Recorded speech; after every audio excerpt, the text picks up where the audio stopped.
This is Amy Vandewater, and I am doing the video portion for my major project for political science regarding media bias. I compared two articles rather, for my paper, one from the Associated Press and one from PBS. Both of them were about the government shutdown, which I thought was a very timely kind of article to be reading.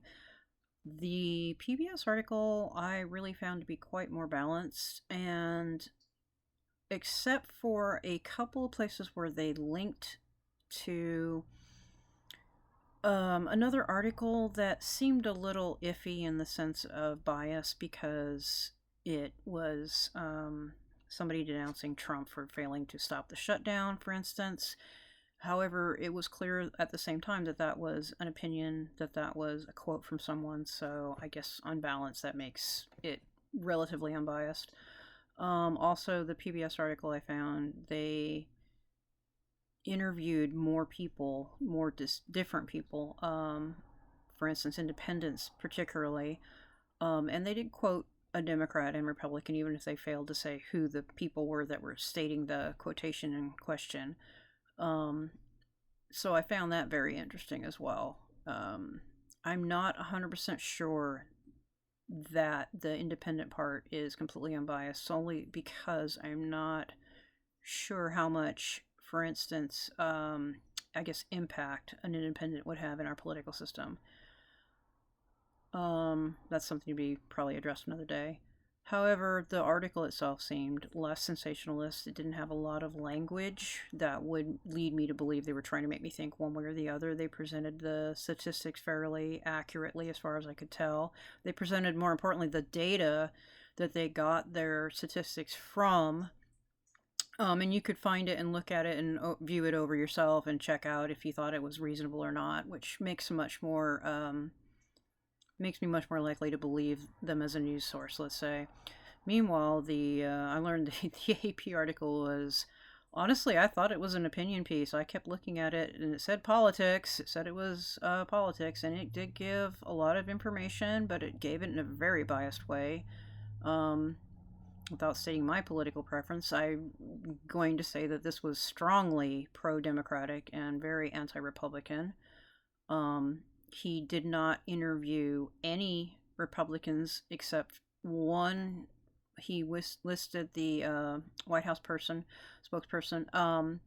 and the way that he did it made it seem like it was just to point out that the Republicans were blaming the Democrats for the shutdown itself.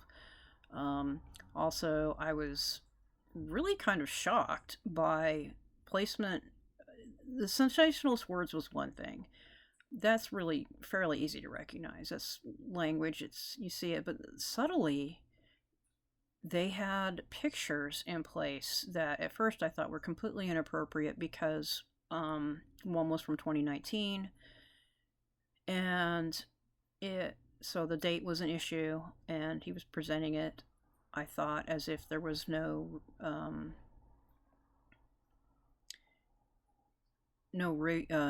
rationale for it to be taking place, that is. But later on, he did actually go over a little bit in the article about, he compared the picture, or the reason behind the picture, to another dining event. So at least there was that. But the placement of the picture under the headline that they had made it very clear that it was anti-Trump. Also very clear later, there was another picture that I thought was a very interesting placement, where the president was being shown toasting, and it just gave me a very let's eat cake vibe, let's put it that way. So yeah, there was a lot to look for in this, and I think the important thing to find out from all this is to really educate yourself, so that you're not looking at things blindly and just believing what they say. You got to look at the information, you got to check it out.